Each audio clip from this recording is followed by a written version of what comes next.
2026 துலா ராசிக்காரங்களுக்கு மிகப்பெரிய யோகங்கள சனி பகவான் கண்டிப்பா குடுக்க போறார். 6ஆம் இடத்து சனி, அடுத்ததா 9ல இருக்கக்கூடிய குரு பகவான், அடுத்து கேது பகவானோட 11ஆம் இடத்து பலம். இது எல்லாமே உங்களுக்கு அதிகமான அதிர்ஷ்ட யோகங்கள கண்டிப்பா 2026ல கொடுக்க போறாரு. நிறைய துன்பங்கள் நீங்க கடந்த ஒரு 10 ஆண்டுகளாவே அனுபவிச்சுட்டீங்க.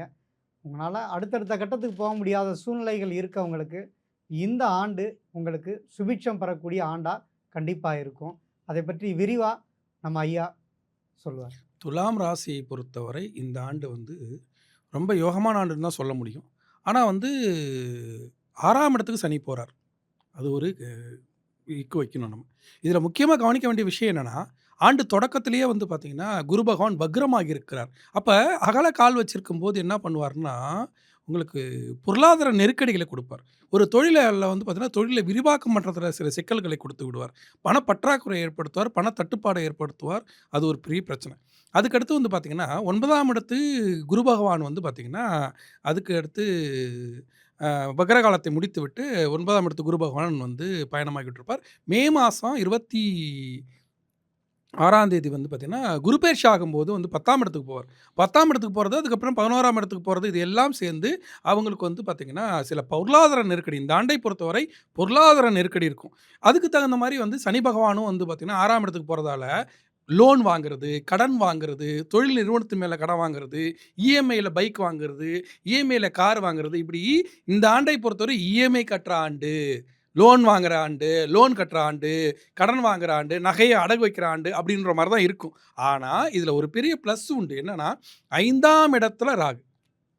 ஒரு பிளஸ். இன்னொன்னு வந்து பார்த்தீங்கன்னா, 11ஆம் இடத்துல கேது. அப்ப பூர்வ புண்ணிய ஸ்தானத்துல 11ஆம் இடத்துல வந்து பார்த்தீங்கன்னா, கேது பகவான் இருப்பதும், 5ஆம் இடத்துல ராகு பகவான் இருப்பதும் மிகப்பெரிய சிறப்பு. அப்ப பெண் குழந்தைகள் இருக்காங்க இல்லையா?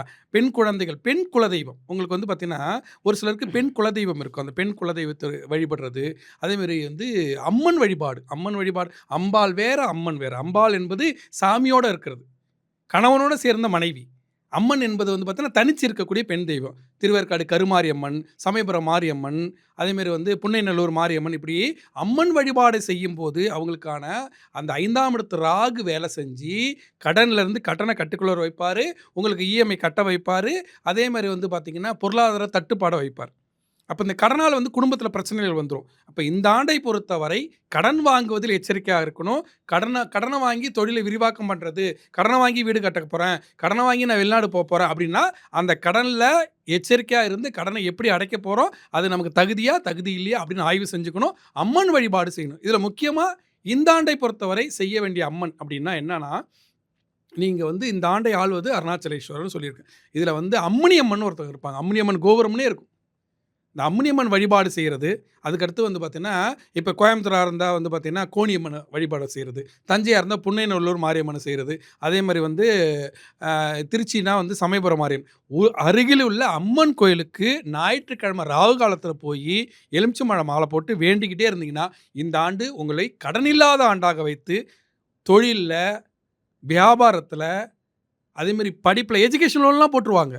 அதுமாரி பிள்ளைகள் வந்து இப்ப வந்து கடனுக்காக வந்து அவஸ்தைப்படுற மாரிலாம் ஆயிடும். அதனால கடன் வாங்கி எந்த ஒரு விஷயத்தை செய்யிற மாரி சூழல் அமைந்தாலும், அந்த கடனை கூட கட்டுக்குள்ள வைத்துக்கிட்டா, இந்த ஆண்டு ரொம்ப சிறப்பா இருக்கும். அதுக்கு அம்மன் வழிபாடு செய்யணும். இந்த ஆண்டு அம்மன் வழிபாடு செய்யும்போது, இந்த ஆண்டு ஒரு அற்புதமான ஆண்டாக இருக்கும். அதுமாரி உறவுகள்ல எந்த ஒரு விஷயத்தையும் பார்த்து செய்யணும்.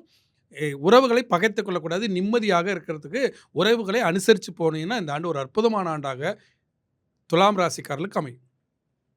பொருளாதாரத்தில கவனமா இருங்க. கொடுக்கல் வாங்கல் விஷயத்தில ரொம்ப ஜாக்கிரதையா இருங்க. உறவுகள்ட்ட ஒரு பொறுமையா விட்டு குடுத்து போனீங்க அப்படின்னா, இந்த ஆண்டு உங்களுக்கு சிறப்பா இருக்கும்னு ஐயா சொல்லியிருக்காரு.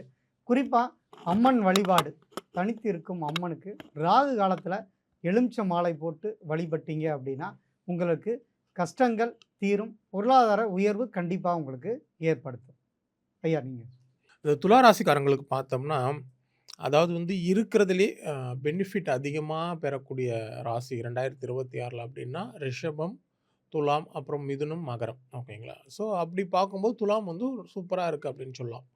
ஏன்னா 6ஆம் இடத்துல சனியோட சஞ்சாரம், 9ல வருட முற்பகுதியில ஜூன் மாதம் வரைக்கும் குருவோட சஞ்சாரம் 9ல. ஆ இது கேதுவோட சஞ்சாரம் 11.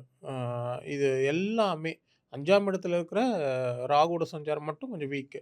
மத்தபடி எல்லாமே கோச்சார சூப்பரா இருக்கு. பலன்கள் வலுவா இருக்கு. ஆமா. ம். கோட்சாரங்களே வலுவா இருக்கிறதுனால, எல்லா வகையிலுமே மிகப்பெரிய மாற்றங்கள், முன்னேற்றங்கள், எடுக்கும் முயற்சிகள்ல வெற்றி, ஆ அதே நேரத்தில பொருளாதாரத்தில மிகப்பெரிய உயர்வு, கோர்ட் கேஸ் எல்லாம் இவங்களுக்கு சாதகமா அமையிறது, எந்த போட்டி எடுத்தாலும் அதில இவங்க வெற்றி பெறுறது, இவங்க மக்களிடையே பிரபலமாகுறது, அரசியல்ல இருந்தாங்கன்னா மிகப்பெரிய உயர்வுகள் கிடைக்கிறது, தலைமை இவங்கள வந்து இது இவ்வளோ நாள் வந்து அவள முன்னிலைப்படுத்தலாம், இப்போ முன்னிலைப்படுத்துறது, ஆ இப்ப பல வகையான லாபங்கள். நம்ம ஒரு பிசினஸ் பண்றோம்னா, அதில மிகப்பெரிய லாபம் கிடைக்கிறது. ஆ லாட்டரி சீட்டு விழுறது. இந்த மாதிரியான அற்புதமான காலகட்டமா அவங்களுக்கு இருக்கப்போது. பெரிய அளவு நெகட்டிவ் இல்ல. பட் இருந்தாலும் ஜூன் மாதத்துக்கு அப்புறம் தொழில் ரீதியான சின்ன சின்ன பிரச்சனைகள் வரும். ஆ ஜூன் மாதத்துக்கு அப்புறம் இவங்க எடுக்கக்கூடிய முயற்சிகள்ல சின்ன சின்ன தடைகள் வரும்.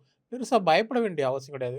ஏன்னா மத்த பிளானட்ஸ்லாம் பாசிட்டிவா இருக்கும்போது, வெறும் குரு மட்டும் நெகட்டிவ் பண்ணும் அப்படின்ற மாரி பயப்பட வேண்டிய அவசியம் இல்ல. எல்லா வகையிலும் முன்னேற்றங்களை பெறக்கூடிய அற்புதமான காலகட்டம் இந்த துலா ராசிக்காரர்களுக்கு.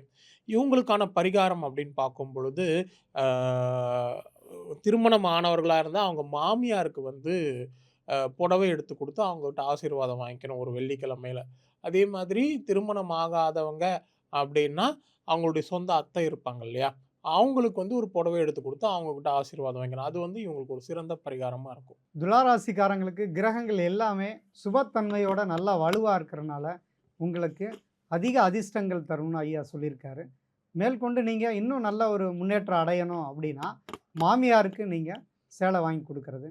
அடுத்ததா திருமணமாகாத பெண்கள், உங்களுக்கு அத்தை உறவு உள்ளவங்களுக்கு நீங்க புடவை எடுத்து குடுத்து அவங்கள்ட்ட ஆசீர்வாதம் வாங்குங்க.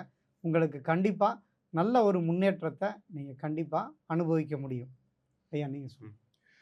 பெரிய லட்சியத்தை அடிப்படையாக கொண்டவர்கள் துலாம் ராசிக்காரர்கள். இந்த துலாம் ராசிக்காரர்களுக்கு பூர்வ புண்ணியாதிபதியான சனி பகவான் 6ஆம் வீட்ல சஞ்சாரம் செய்கிறாரு. 4ஆம் அதிபதியாக சுகஸ்தானாதிபதியான சனி பகவானும் 6ஆம் வீட்ல சஞ்சாரம் செய்கிறார். இப்போ இந்த காலகட்டத்தில இவங்களுக்கு வேலை வாய்ப்புகள் சிறப்பாவே இருக்கும்.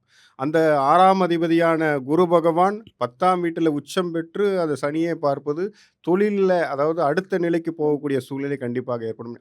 அத நியாயமாக கிடைக்கக்கூடிய முன்னேற்றம், தொழில் ரீதியாக கிடைக்கக்கூடிய முன்னேற்றம் கண்டிப்பா கிடைக்கும்னு இந்த வருடம் சொல்லலாம். இவங்களுக்கு பிரச்சனையானது பார்த்தீங்கன்னா, ராகு தான். பூர்வ புண்ணியத்தில் ராகு இருப்பது, குழந்தைகள் விஷயத்தில கொஞ்சம் பாதுகாப்பா இருக்கணும். குழந்தைகள் விஷயத்தில கொஞ்சம் கவனமாக இருக்க வேண்டும். இந்த குலதெய்வ வழிபாடு, நாகதோஷ வழிபாடு, அ திருநாகேஸ்வரம் அது போன்ற ராகு ஸ்தலங்களுக்கு சென்று வருவது ரொம்ப சிறப்பா இருக்கும். ஞாயிற்றுக்கிழமையில் வரக்கூடிய அந்த பைரவ வழிபாடு, அதாவது 4:30, 6 ராகு கால வழிபாடெல்லாம் இவங்க செய்வது, இவங்களுக்கு இருக்கக்கூடிய தடைகள், மனசில் இருக்கக்கூடிய சஞ்சனங்கள் சரி செய்யக்கூடிய ஆண்டாக எடுத்துக்கலாம். 10ஆம் வீட்டில் குரு பகவான் சஞ்சாரம் செய்வது நியாயமாக கிடைக்கக்கூடிய முன்னேற்றம் கண்டிப்பாக கிடைக்கும். அகலக்கால் வைக்க வேணாம். சிறிய முதலீடுல தொழில் தொடங்குறதெல்லாம் இவங்களுக்கு சாதகமான ஒரு சூழ்நிலையே ஏற்படும். அதை பயன்படுத்திக் கொள்வது மிக சிறப்பு. நன்றி. 2026 துலா ராசிக்காரங்களுக்கு நல்ல ஒரு சாதகமான சூழ்நிலைகள் எல்லாமே நல்லா அமைஞ்சு வருது. அதே நேரம் நீங்கள் இன்னும் மேலும் உங்களுக்கு இம்ப்ரூவ் பண்ணணும் அப்படின்னு நினச்சிங்க அப்படின்னா, கண்டிப்பாக ஐயா சொன்ன பரிகாரத்தை நீங்கள் கண்டிப்பாக பண்ணி ஆகணும். அப்போ தான் வந்து உங்களுக்கு அதிக அதிர்ஷ்டங்கள் தேடி வரக்கூடிய அற்புதமான அமைப்பு உங்களுக்கு உண்டு. உங்களுக்கு 90% யோக பலன்கள் தானாக தேடி வரும். ஒரு 10% நீங்கள் வந்து கண்டிப்பாக நீங்கள் ஒரு தெய்வ வழிபாடுகளை வச்சுக்கிட்டீங்க அப்படின்னா, அதற்கான பைரவர் வழிபாடை தொடர்ந்து பண்ணுங்க. அதாவது அகலக்கால் எந்த ஒரு தொழில்லையும் பண்ணிராதீங்க. நிதானமா செயல்படுங்க. பைரவர் உங்களுக்கு 100% வெற்றியை கண்டிப்பா கொடுப்பார்.